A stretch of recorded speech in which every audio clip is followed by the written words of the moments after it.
pinchazos telefónicos, cámaras ocultas y agentes encubiertos.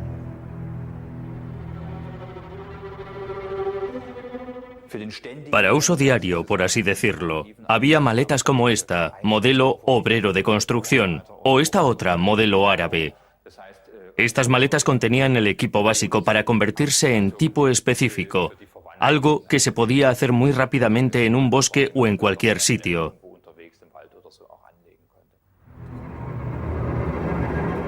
En Alemania Oriental, llamar a la Stasi no tardó en convertirse en la solución preferida para cualquier problema. Los estados del bloque oriental estaban en la lista de embargo del COCOM, a los que estaba prohibida la exportación de tecnologías occidentales avanzadas. Por lo que intentaron traer ordenadores al mercado de Alemania del Este por medios encubiertos, a través de colaboradores que trabajaban en Occidente o que tenían contactos familiares con vendedores de equipos informáticos. En algunos casos dio resultado, pero nunca lo suficiente para satisfacer la demanda económica de Alemania Oriental.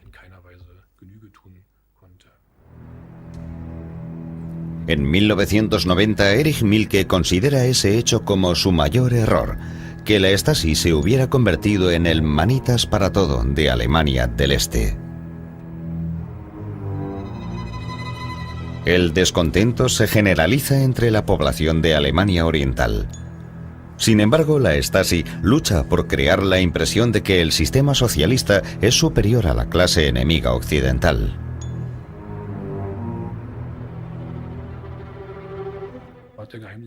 Ocultar ciertas cosas tenía una enorme importancia. No permitir jamás que los ciudadanos conocieran la existencia de delitos criminales graves para crear la ilusión de que en el país reinaban la paz y el orden. Por ello, oficialmente no hay asesinos, nadie abusa de menores, ni nada por el estilo. Pero encontramos algunos casos. Yo mismo descubrí uno de los años 60. Un caso de pederastia que llevaba la policía, a la que le retiraron la ficha del agresor, con quien contactó el servicio secreto chantajeándolo para utilizarlo como informador. Con el tiempo, el número de colaboradores civiles no oficiales aumenta al mismo ritmo que el personal de jornada completa. También cambió el método de reclutamiento.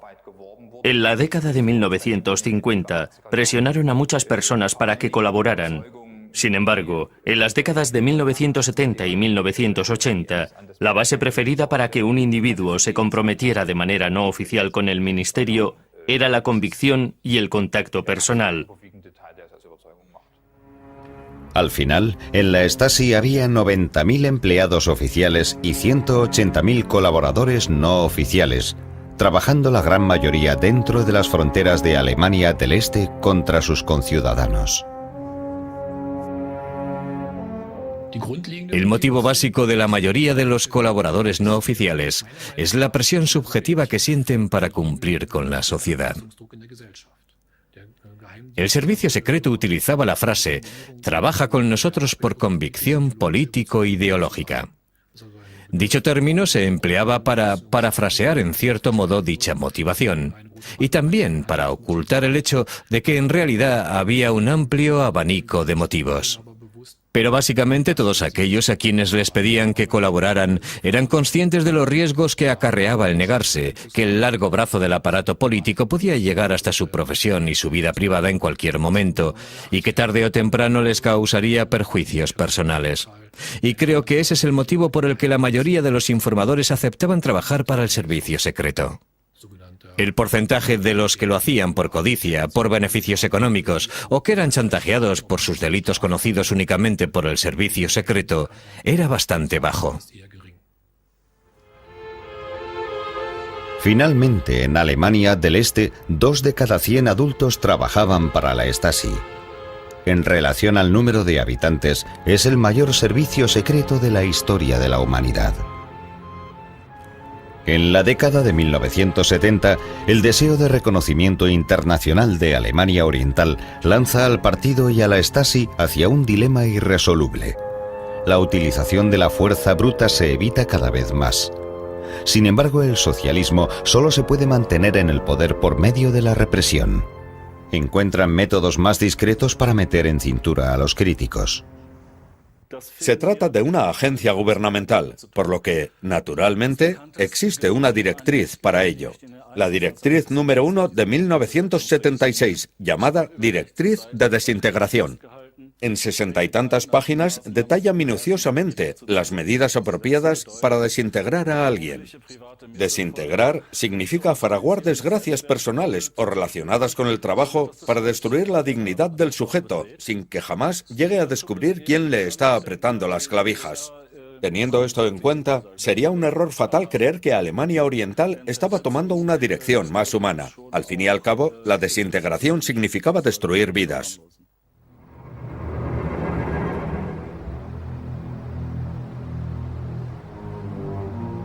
La Stasi crea su propia academia para preparar a su personal.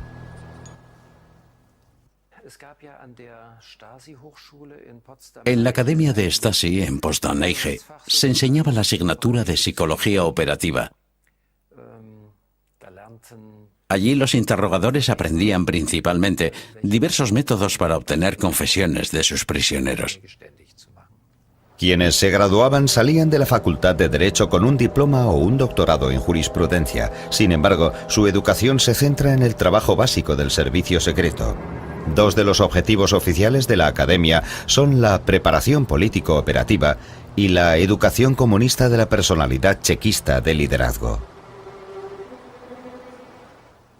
La Stasi tenía su propio departamento de investigación que tomaba medidas autónomamente.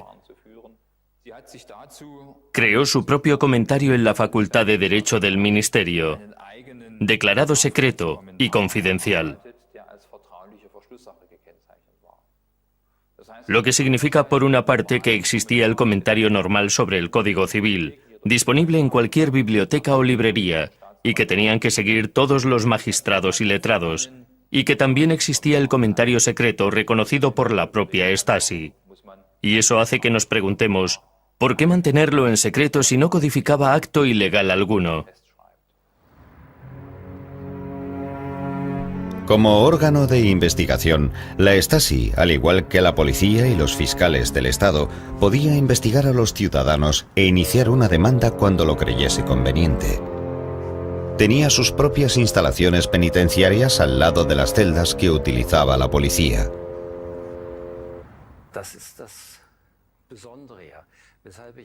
Por eso, en mi opinión, las comparaciones a otros servicios secretos simplemente se quedan cortas. La Stasi siempre trabajó a tres niveles. Como una agencia de inteligencia convencional, por un lado, pero también como policía secreta contra su propio pueblo. Y en tercer lugar, como una agencia de investigación autónoma. Y todo ello, claro está, porque había que mantener el poder del partido por cualquier medio necesario. Y tras el levantamiento popular en 1953 en especial, resultó evidente que había que controlar al pueblo políticamente por medio de una organización especialmente en alerta. Y la agencia de investigación era idónea para ese propósito.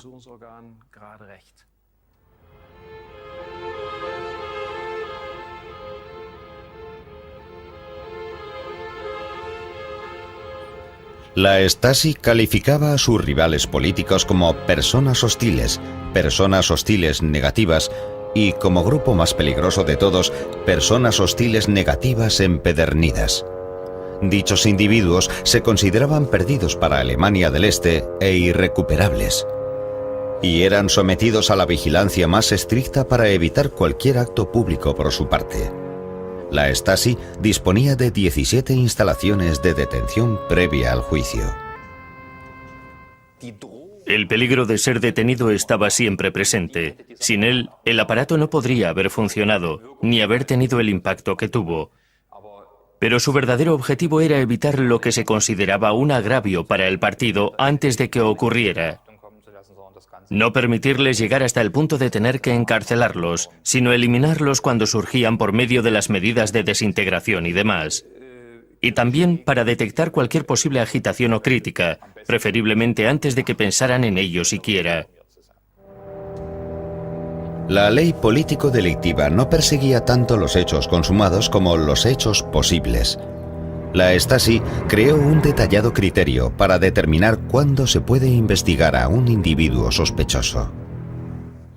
Las categorías de sospechosos contra los cuales la Stasi podía tomar medidas operativas, como ellos las llamaban, estaban definidas con gran precisión con respecto a su importancia para el aparato.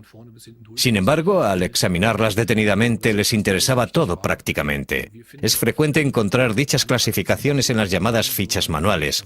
Fichas sobre ciudadanos que no estaban bajo vigilancia permanente, sino que los investigaban por algún caso concreto. Lo abarcaban todo, desde espía y exmiembro del partido a novota o bombero voluntario. Y la categoría que lo abarcaba todo y que encontramos una vez en una oficina local era descontento, se queja continuamente. Esa clasificación le abría el camino a cualquier empleado de la Stasi para abrirle un expediente a alguien. Por lo general, las detenciones se realizaban a primera hora de la mañana. No era común que te entregaran o que te mostraran una orden de detención. Podían detener a una persona en la calle. Según la ley, debían tener una orden de detención dictada por un juez o por un tribunal.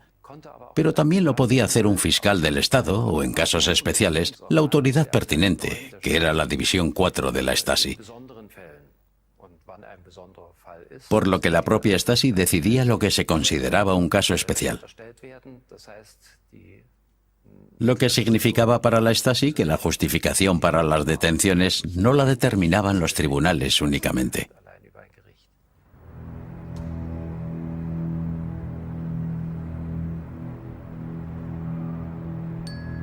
A la mayoría de los detenidos les decían únicamente que los detenían para aclarar unos hechos. La Stasi ocultaba la ubicación de las instalaciones penitenciarias. Los edificios contiguos estaban habitados solamente por el personal de estas instalaciones.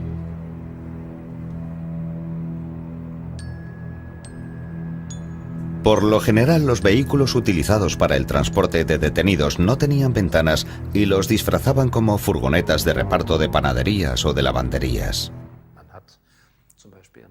En Rostock, por ejemplo, detuvieron a varias personas en la calle. Las metieron en un vehículo y las llevaron dando vueltas por la ciudad y sus alrededores durante 3 horas.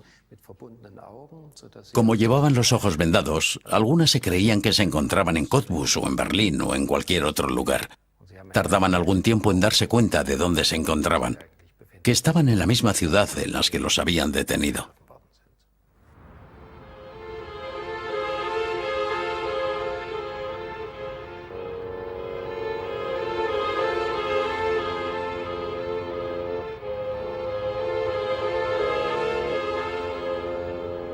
Aparte de los interrogatorios, que duraban horas, los detenidos quedaban completamente aislados. Las celdas no tenían ventanas, solo ladrillos de vidrio.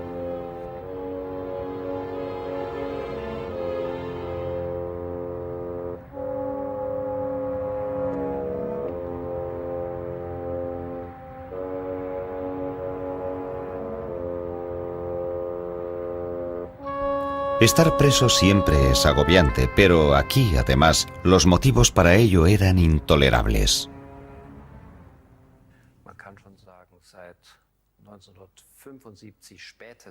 En 1975, Erich Honecker, jefe de Estado y presidente del partido, firma los acuerdos de Helsinki, el acta final de la Conferencia de Cooperación y Seguridad en Europa, que brinda a los ciudadanos de Alemania del Este la posibilidad de actuar de acuerdo con su Declaración de Acuerdos Humanos, entre los que se incluye el derecho a la libertad de movimiento y desplazamiento y la elección de residencia.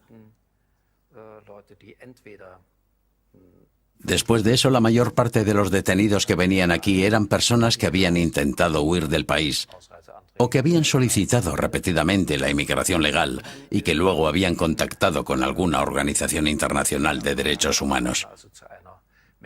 O personas acusadas de dificultar la labor de las agencias gubernamentales, o habían cometido lo que la Stasi llamaba actos provocadores de manifestación pública.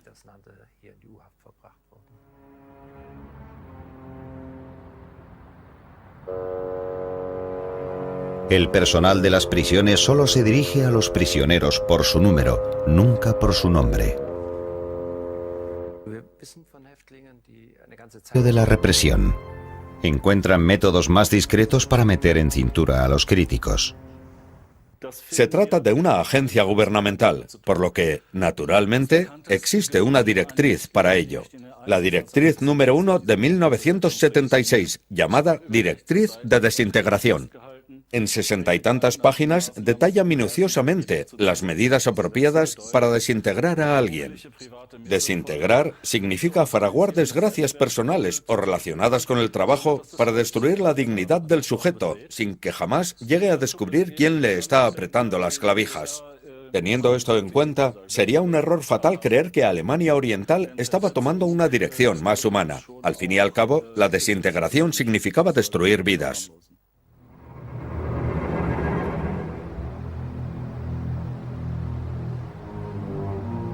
La Stasi crea su propia academia para preparar a su personal.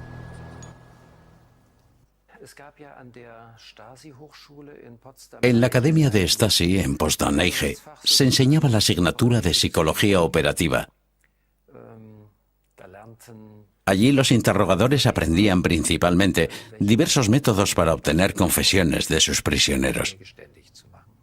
Quienes se graduaban salían de la Facultad de Derecho con un diploma o un doctorado en jurisprudencia. Sin embargo, su educación se centra en el trabajo básico del servicio secreto. Dos de los objetivos oficiales de la academia son la preparación político-operativa y la educación comunista de la personalidad chequista de liderazgo. La Stasi tenía su propio departamento de investigación que tomaba medidas autónomamente. Creó su propio comentario en la Facultad de Derecho del Ministerio, declarado secreto y confidencial. Lo que significa, por una parte, que existía el comentario normal sobre el Código Civil, disponible en cualquier biblioteca o librería, y que tenían que seguir todos los magistrados y letrados, y que también existía el comentario secreto reconocido por la propia Stasi. Y eso hace que nos preguntemos, ¿por qué mantenerlo en secreto si no codificaba acto ilegal alguno? La ley político-delictiva no perseguía tanto los hechos consumados como los hechos posibles. La Stasi creó un detallado criterio para determinar cuándo se puede investigar a un individuo sospechoso. Las categorías de sospechosos contra los cuales la Stasi podía tomar medidas operativas, como ellos las llamaban, estaban definidas con gran precisión con respecto a su importancia para el aparato. Sin embargo, al examinarlas detenidamente les interesaba todo prácticamente. Es frecuente encontrar dichas clasificaciones en las llamadas fichas manuales. Fichas sobre ciudadanos que no estaban bajo vigilancia permanente, sino que los investigaban por algún caso concreto. Lo abarcaban todo, desde espía y exmiembro del partido a no vota o bombero voluntario. Y la categoría que lo abarcaba todo y que encontramos una vez en una oficina local era descontento, se queja continuamente. Esa clasificación le abría el camino a cualquier empleado de la Stasi para abrirle un expediente a alguien. Por lo general, las detenciones se realizaban a primera hora de la mañana. No era común que te entregaran o que te mostraran una orden de detención. Podían detener a una persona en la calle. Según la ley, debían tener una orden de detención dictada por un juez o por un tribunal.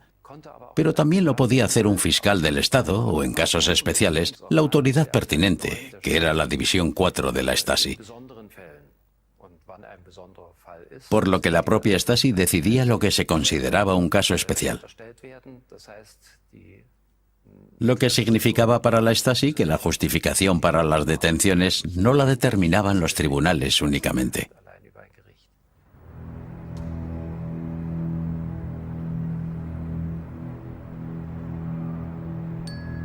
A la mayoría de los detenidos les decían únicamente que los detenían para aclarar unos hechos. La Stasi ocultaba la ubicación de las instalaciones penitenciarias.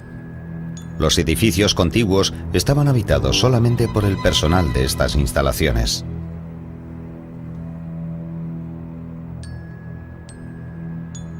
Por lo general, los vehículos utilizados como órgano de investigación, la Stasi, al igual que la policía y los fiscales del Estado, podía investigar a los ciudadanos e iniciar una demanda cuando lo creyese conveniente.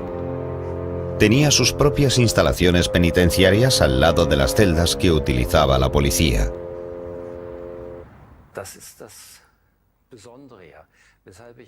Por eso, en mi opinión, las comparaciones a otros servicios secretos simplemente se quedan cortas. La Stasi siempre trabajó a tres niveles. Como una agencia de inteligencia convencional por un lado, pero también como policía secreta contra su propio pueblo.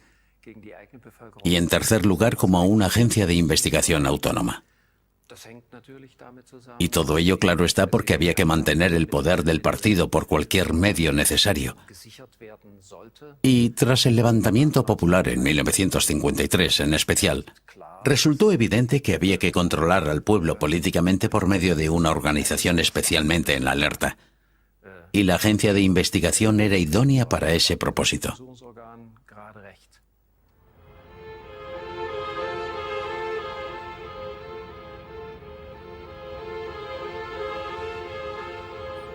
La Stasi calificaba a sus rivales políticos como personas hostiles negativas y, como grupo más peligroso de todos, personas hostiles negativas empedernidas. Dichos individuos se consideraban perdidos para Alemania del Este e irrecuperables, y eran sometidos a la vigilancia más estricta para evitar cualquier acto público por su parte. La Stasi disponía de 17 instalaciones de detención previa al juicio. El peligro de ser detenido estaba siempre presente. Sin él, el aparato no podría haber funcionado, ni haber tenido el impacto que tuvo. Pero su verdadero objetivo era evitar lo que se consideraba un agravio para el partido antes de que ocurriera. No permitirles llegar hasta el punto de tener que encarcelarlos, sino eliminarlos cuando surgían por medio de las medidas de desintegración y demás. Y también para detectar cualquier posible agitación o crítica, preferiblemente antes de que pensaran en ello siquiera. Con el tiempo, el número de colaboradores civiles no oficiales aumenta al mismo ritmo que el personal de jornada completa. También cambió el método de reclutamiento. En la década de 1950, presionaron a muchas personas para que colaboraran. Sin embargo, en las décadas de 1970 y 1980, la base preferida para que un individuo se comprometiera de manera no oficial con el ministerio era la convicción y el contacto personal. Al final, en la Stasi había 90.000 empleados oficiales y 180.000 colaboradores no oficiales, trabajando la gran mayoría dentro de las fronteras de Alemania del Este contra sus conciudadanos. El motivo básico de la mayoría de los colaboradores no oficiales es la presión subjetiva que sienten para cumplir con la sociedad. El servicio secreto utilizaba la frase «trabaja con nosotros por convicción político-ideológica». Dicho término se empleaba para parafrasear en cierto modo dicha motivación y también para ocultar el hecho de que en realidad había un amplio abanico de motivos. Pero básicamente todos aquellos a quienes les pedían que colaboraran eran conscientes de los riesgos que acarreaba el negarse, que el largo brazo del aparato político podía llegar hasta su profesión y su vida privada en cualquier momento, y que tarde o temprano les causaría perjuicios personales. Y creo que ese es el motivo por el que la mayoría de los informadores aceptaban trabajar para el servicio secreto. El porcentaje de los que lo hacían por codicia, por beneficios económicos o que eran chantajeados por sus delitos conocidos únicamente por el servicio secreto era bastante bajo. Finalmente, en Alemania del Este, 2 de cada 100 adultos trabajaban para la Stasi. En relación al número de habitantes, es el mayor servicio secreto de la historia de la humanidad. En la década de 1970, el deseo de reconocimiento internacional de Alemania Oriental lanza al partido y a la Stasi hacia un dilema irresoluble. La utilización de la fuerza bruta se evita cada vez más. Sin embargo, el socialismo solo se puede mantener en el poder por medio y sondea con pinchazos telefónicos, cámaras ocultas y agentes encubiertos.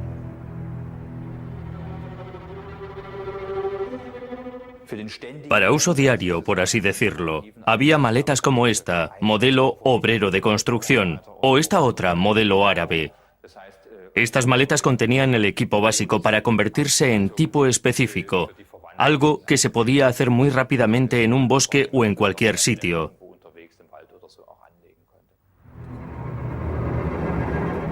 En Alemania Oriental, llamar a la Stasi no tardó en convertirse en la solución preferida para cualquier problema.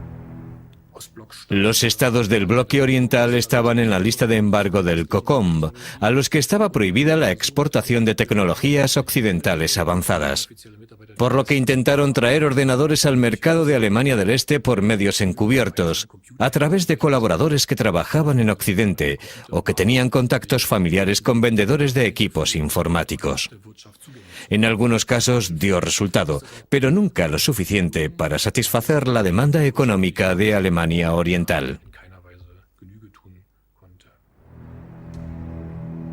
En 1990, Erich Mielke considera ese hecho como su mayor error, que la Stasi se hubiera convertido en el manitas para todo de Alemania del Este.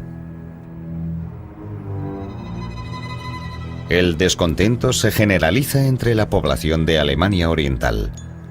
Sin embargo, la Stasi lucha por crear la impresión de que el sistema socialista es superior a la clase enemiga occidental.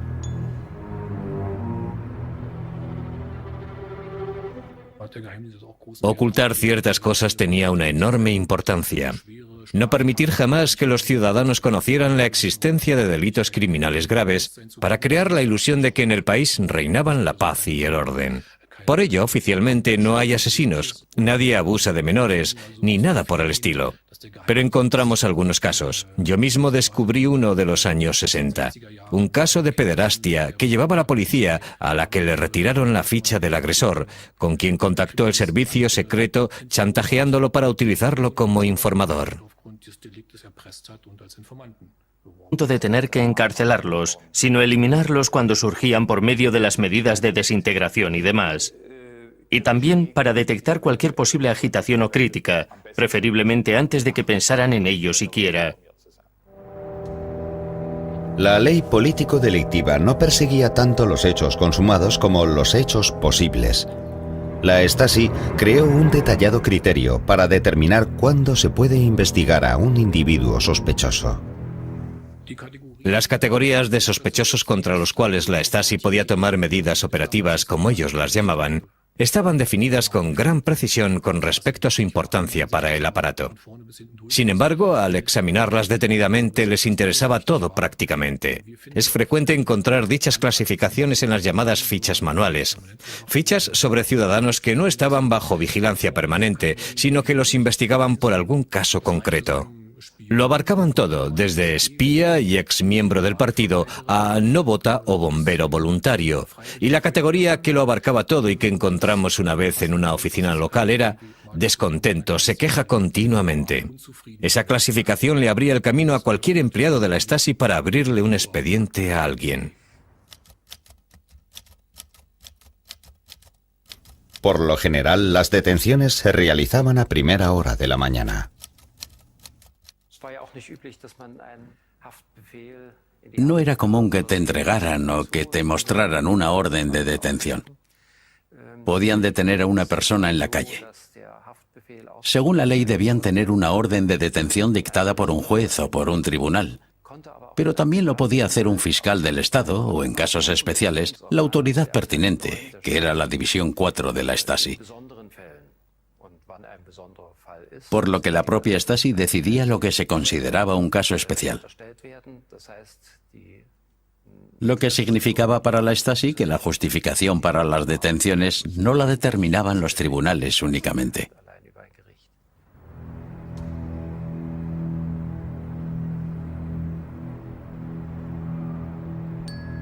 A la mayoría de los detenidos les decían únicamente que los detenían para aclarar unos hechos. La Stasi ocultaba la ubicación de las instalaciones penitenciarias. Los edificios contiguos estaban habitados solamente por el personal de estas instalaciones.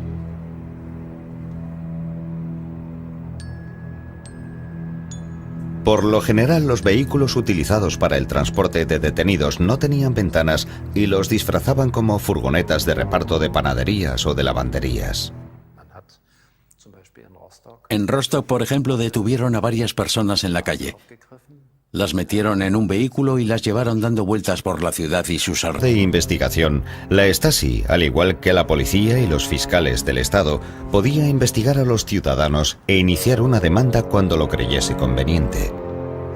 Tenía sus propias instalaciones penitenciarias al lado de las celdas que utilizaba la policía.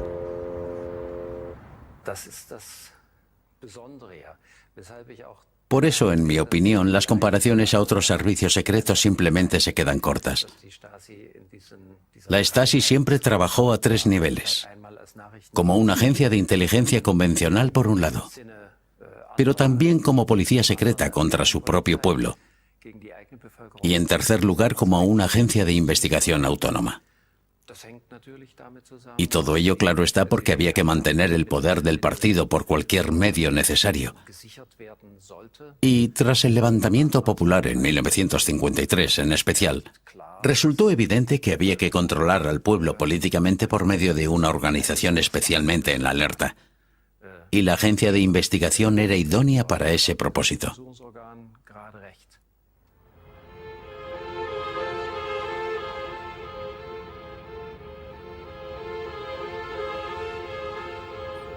La Stasi calificaba a sus rivales políticos como personas hostiles negativas y, como grupo más peligroso de todos, personas hostiles negativas empedernidas. Dichos individuos se consideraban perdidos para Alemania del Este e irrecuperables, y eran sometidos a la vigilancia más estricta para evitar cualquier acto público por su parte. La Stasi disponía de 17 instalaciones de detención previa al juicio. El peligro de ser detenido estaba siempre presente. Sin él, el aparato no podría haber funcionado, ni haber tenido el impacto que tuvo. Pero su verdadero objetivo era evitar lo que se consideraba un agravio para el partido antes de que ocurriera. No permitirles llegar hasta el punto de tener que encarcelarlos, sino eliminarlos cuando surgían por medio de las medidas de desintegración y demás. Y también para detectar cualquier posible agitación o crítica, preferiblemente antes de que pensaran en ello siquiera. La ley político-delictiva no perseguía tanto los hechos consumados como los hechos posibles. La Stasi creó un detallado criterio para determinar cuándo se puede investigar a un individuo sospechoso. Las categorías de sospechosos contra los cuales la Stasi podía tomar medidas operativas, como ellos las llamaban, estaban definidas con gran precisión con respecto a su importancia para el aparato. Sin embargo, al examinarlas detenidamente les interesaba todo prácticamente. Es frecuente encontrar dichas clasificaciones en las llamadas fichas manuales. Ficha término se empleaba para parafrasear en cierto modo dicha motivación, y también para ocultar el hecho de que en realidad había un amplio abanico de motivos.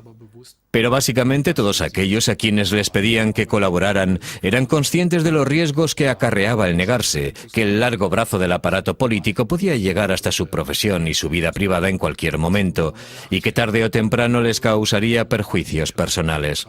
Y creo que ese es el motivo por el que la mayoría de los informadores aceptaban trabajar para el servicio secreto. El porcentaje de los que lo hacían por codicia, por beneficios económicos o que eran chantajeados por sus delitos conocidos únicamente por el servicio secreto era bastante bajo.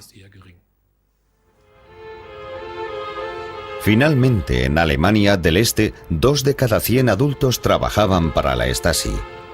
En relación al número de habitantes, es el mayor servicio secreto de la historia de la humanidad. En la década de 1970, el deseo de reconocimiento internacional de Alemania Oriental lanza al partido y a la Stasi hacia un dilema irresoluble. La utilización de la fuerza bruta se evita cada vez más. Sin embargo, el socialismo solo se puede mantener en el poder por medio de la represión. Encuentran métodos más discretos para meter en cintura a los críticos.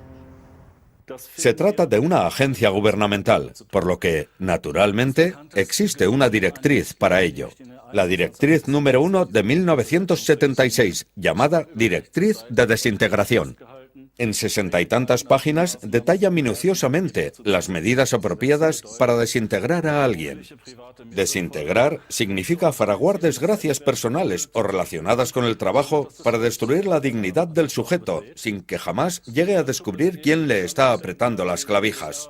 Teniendo esto en cuenta, sería un error fatal creer que Alemania Oriental estaba tomando una dirección más humana. Al fin y al cabo, la desintegración significaba destruir vidas.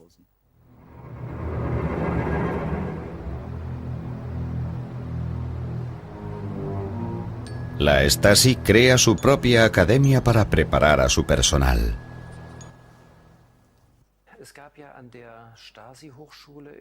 En la Academia de Stasi, en Potsdam Eige, se enseñaba la asignatura de Psicología Operativa. Allí los interrogadores aprendían principalmente diversos métodos para obtener confesiones de sus prisioneros. Quienes se graduaban salían de la Facultad de Derecho con un diploma o un doctorado en jurisprudencia. Sin embargo, su educación se centra en el trabajo básico del servicio secreto. Dos de los objetivos oficiales de la academia son la preparación político-operativa y la educación comunista de la personalidad. Ocultar ciertas cosas tenía una enorme importancia. No permitir jamás que los ciudadanos conocieran la existencia de delitos criminales graves para crear la ilusión de que en el país reinaban la paz y el orden. Por ello, oficialmente no hay asesinos, nadie abusa de menores, ni nada por el estilo. Pero encontramos algunos casos. Yo mismo descubrí uno de los años 60. Un caso de pederastia que llevaba a la policía, a la que le retiraron la ficha del agresor, con quien contactó el servicio secreto chantajeándolo para utilizarlo como informador. Con el tiempo, el número de colaboradores civiles no oficiales aumenta al mismo ritmo que el personal de jornada completa. También cambió el método de reclutamiento. En la década de 1950, presionaron a muchas personas para que colaboraran. Sin embargo, en las décadas de 1970 y 1980, la base preferida para que un individuo se comprometiera de manera no oficial con el ministerio era la convicción y el contacto personal. Al final, en la Stasi había 90.000 empleados oficiales y 180.000 colaboradores no oficiales, trabajando la gran mayoría dentro de las fronteras de Alemania del Este contra sus conciudadanos. El motivo básico de la mayoría de los colaboradores no oficiales es la presión subjetiva que sienten para cumplir con la sociedad. El servicio secreto utilizaba la frase «trabaja con nosotros por convicción político-ideológica». Dicho término se empleaba para parafrasear en cierto modo dicha motivación y también para ocultar el hecho de que en realidad había un amplio abanico de motivos. Pero básicamente todos aquellos a quienes les pedían que colaboraran eran conscientes de los riesgos que acarreaba el negarse, que el largo brazo del aparato político podía llegar hasta su profesión y su vida privada en cualquier momento, y que tarde o temprano les causaría perjuicios personales. Y creo que ese es el motivo por el que la mayoría de los informadores aceptaban trabajar para el servicio secreto. El porcentaje de los que lo hacían por codicia, por beneficios económicos o que eran chantajeados por sus delitos conocidos únicamente por el servicio secreto era bastante bajo. Finalmente, en Alemania del Este, 2 de cada 100 adultos trabajaban para la Stasi. En relación al número de habitantes, es el mayor servicio secreto de la historia de la humanidad. En la década de 1970, el deseo de reconocimiento internacional de Alemania Oriental lanza al partido y a la Stasi hacia un dilema irresoluble. La utilización de la fuerza bruta de la Stasi no tardó en convertirse en la solución preferida para cualquier problema. Los estados del bloque oriental estaban en la lista de embargo del COCOM, a los que estaba prohibida la exportación de tecnologías occidentales avanzadas. por lo que intentaron traer ordenadores al mercado de Alemania del Este por medios encubiertos, a través de colaboradores que trabajaban en Occidente o que tenían contactos familiares con vendedores de equipos informáticos. En algunos casos dio resultado, pero nunca lo suficiente para satisfacer la demanda económica de Alemania Oriental.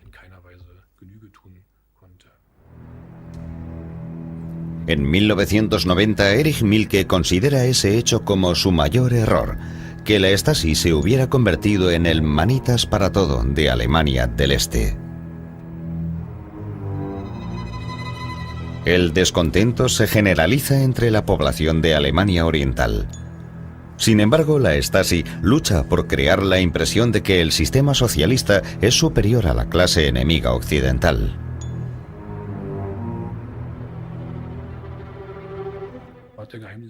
Ocultar ciertas cosas tenía una enorme importancia. No permitir jamás que los ciudadanos conocieran la existencia de delitos criminales graves para crear la ilusión de que en el país reinaban la paz y el orden.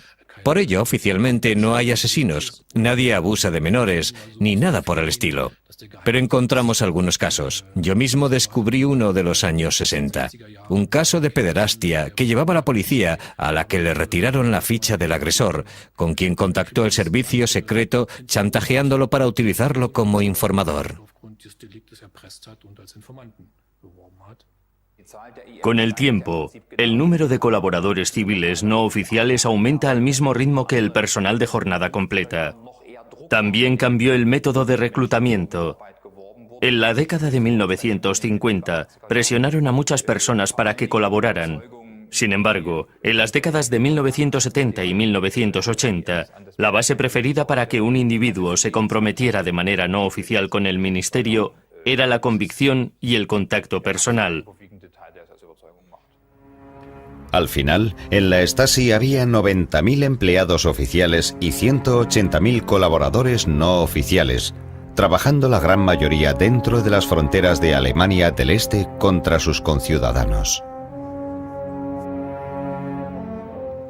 El motivo básico de la mayoría de los colaboradores no oficiales es la presión subjetiva que sienten para cumplir con la sociedad. El servicio secreto utilizaba la frase «trabaja con nosotros por convicción político-ideológica». Dicho término se empleaba para frente bajo. Finalmente, en Alemania del Este, 2 de cada 100 adultos trabajaban para la Stasi. En relación al número de habitantes, es el mayor servicio secreto de la historia de la humanidad. En la década de 1970, el deseo de reconocimiento internacional de Alemania Oriental lanza al partido y a la Stasi hacia un dilema irresoluble. La utilización de la fuerza bruta se evita cada vez más. Sin embargo, el socialismo solo se puede mantener en el poder por medios y sondea con pinchazos telefónicos, cámaras ocultas y agentes encubiertos.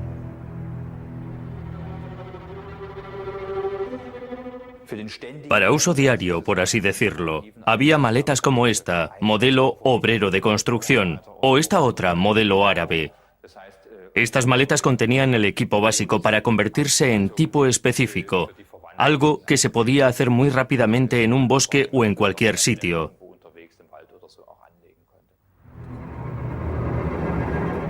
En Alemania Oriental, llamar a la Stasi no tardó en convertirse en la solución preferida para cualquier problema. Los estados del bloque oriental estaban en la lista de embargo del COCOM, a los que estaba prohibida la exportación de tecnologías occidentales avanzadas, por lo que intentaron traer ordenadores al mercado de Alemania del Este por medios encubiertos, a través de colaboradores que trabajaban en Occidente o que tenían contactos familiares con vendedores de equipos informáticos.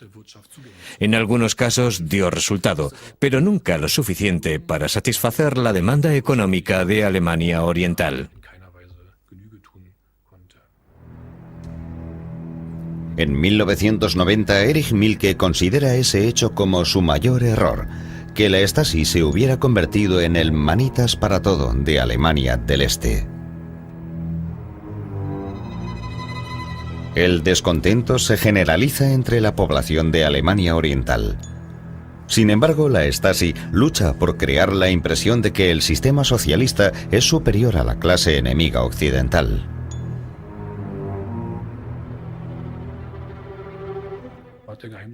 Ocultar ciertas cosas tenía una enorme importancia. No permitir jamás que los ciudadanos conocieran la existencia de delitos criminales graves para crear la ilusión de que en el país reinaban la paz y el orden. Por ello, oficialmente no hay asesinos, nadie abusa de menores, ni nada por el estilo. Pero encontramos algunos casos. Yo mismo descubrí uno de los años 60. Un caso de pederastia que llevaba la policía, a la que le retiraron la ficha del agresor, con quien contactó el servicio secreto chantajeándolo para utilizarlo como informador.